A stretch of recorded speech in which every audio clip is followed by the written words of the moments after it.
नमस्कार. कथावेलींच्या या निवांत कोपऱ्यात तुमचं मनापासून स्वागत. चला तर मग पाहूया आज नवीन कथा. नमस्कार. एका स्त्रीसाठी तिचं करिअर आणि मातृत्व ह्या दोन्ही गोष्टी एकत्र सांभाळणं हे किती मोठं आव्हान असू शकतं नाही का? उंबरठा आणि ती या पुस्तकातल्या 8व्या प्रकरणात आपण बरोबर ह्याच नाजूक वळणावर बोलणार आहोत. एक असा टप्पा जिथे एका नवीन ओळखीचा आनंद तर आहेच, पण आपली जुनी ओळख हरवण्याची भीतीसुद्धा मनात घर करून बसते. स्वराच्या मनात नक्की काय चाललंय माहितीये? म्हणजे बघा, एका बाजूला आहे आपल्या बाळासोबत असण्याचा तो निखळ, अवर्णनीय आनंद आणि दुसऱ्या बाजूला व्यावसायिक जगात आपण कुठेतरी मागे पडतोय की काय ही टोचणारी भीती. आणि हा जो गोंधळ आहे ना, तो आजकालच्या कितीतरी नवीन आयांना अगदी जवळून अनुभवायला मिळतो. चला तर मग या पहिल्या भागात बघूया की मातृत्व स्वीकारताना एका स्त्रीला तिच्या स्वतःच्या जुन्या ओळखीशी कसा सामना करावा लागतो. म्हणजे हा जो काळ आहे ना, तो फक्त आनंदाचा नसतो. खरं तर तो दुहेरी दबावाचा असतो. स्वराच्या गोष्टीतून हेच तर समोर येतं की बाळाचं ते निरागस हसू जितकं सुख देतं ना, तितकीच किंबहुना त्याहून जास्त करिअरमध्ये मागे पडण्याची भीती मनात कायमची घर करून बसते. आता जरा जवळून पाहूया की स्वरा शारीरिक आणि भावनिक पातळीवर नक्की कोणत्या आव्हानांमधून जात होती. हे जे सगळं आहे ना, हा न संपणारा थकवा, झोपेविना जाणाऱ्या रात्र्या, विनाकारण रडू येणं, ही काही काल्पनिक गोष्ट नाहीये. ही पोस्टपार्टमची अगदी खरीखुरी लक्षणं आहेत. स्वतःच्याच चेहऱ्याकडे आरशात बघायला घाबरणं ही प्रत्येक नवीन आईच्या अनुभवातली एक अशी वेदनादायी बाजू आहे जिच्याकडे अनेकदा दुर्लक्ष केलं जातं.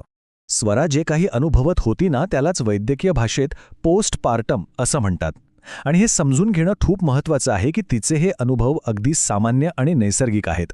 यामुळे होतं काय की तिच्यासारख्या अनेक स्त्रियांना वाटतं की हो, आपण जे अनुभवतोय ते खरं आहे आणि त्यात काहीही गैर नाही. आणि स्वराचा हा लढा फक्त तिच्यापुरता नव्हता. बाहेरून तिला जो प्रतिसाद मिळत होता किंवा खरं तर मिळतच नव्हता, त्यामुळे तो आणखीनच वाढत होता. कसा? चला पाहूया. फक्त कल्पना करून बघा, रात्रीचे 3 वाजलेत, सगळीकडे शांतता, पण घरात ऐकू येतोय तो फक्त बाळाचा रडण्याचा आवाज आणि एका हताश आईच्या थकलेल्या श्वासांचा आवाज. अशा वेळी तिला कशाची सर्वात जास्त गरज असेल? तर आधाराची. समोरच्या व्यक्तीनं समजून न घेणं किती वेदना देऊ शकतं हे या एका संवादातून लगेच लक्षात येतं. राजचं ते वाक्य, तू दिवसभर घरीच असतेस, हे वाक्य म्हणजे घरातल्या कामाला आणि बाळाला सांभाळण्याला किती कमी लेखलं जातं याचं जिवंत उदाहरण आहे. आणि बरोबर याच क्षणापासून स्वराचा तो एकटेपणा सुरू होतो. आणि या सगळ्या संघर्षात भर पडते ती पारंपरिक विचारांची.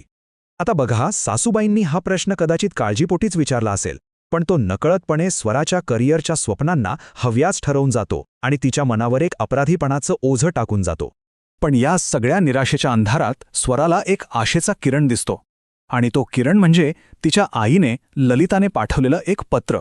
या पत्रातलं पहिलंच वाक्य ते थेट स्वराच्या मनातल्या सगळ्यात मोठ्या भीतीवर फुंकर घालतं.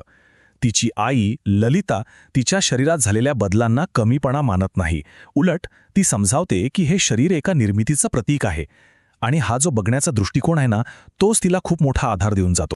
आणि मग ते पुढचं वाक्य, प्रतिभा कधीच आउटडेटेड होत नाही, हे वाक्य तर स्वराच्या मनातल्या भीतीवरचा अगदी अचूक उतारा आहे. ते तिला आत्मविश्वास देतं. आणि सगळ्यात महत्त्वाचं काय, तर तिची आई तिला सांगते की मुग्धा, हा तुझ्या मार्गातला अडथळा नाहीये, तर तुझ्या आयुष्याचा एक खूप सुंदर भाग आहे. आणि शेवटी ते फिनिक्सचं रूपक, वा, हे फक्त शब्द नाहीत, ही एक प्रेरणा आहे, राखेतून पुन्हा झेप घेण्याची ताकद. हे पत्र स्वराला फक्त सहानुभूती देत नाही, तर तिला पुन्हा एकदा स्वतःच्या पायावर उभं राहण्यासाठी एक नवी दृष्टी, एक नवी उमेद देतं.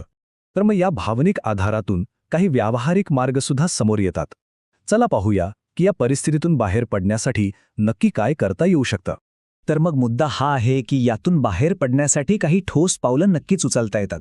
पहिलं म्हणजे आपल्या भावना मान्य करणं. दुसरं, करिअरशी संपर्क तुटू न देणं. आणि तिसरं, सगळ्यात महत्त्वाचं, बाळाला वाढवण्यामध्ये आपल्या जोडीदाराला समान भागीदार बनवणं. ही फक्त स्वराची गोष्ट नाहीये, तर आज अनेकांसाठी हा एक मार्ग ठरू शकतो. आणि ह्याच प्रश्नावर आपण आज थांबूया.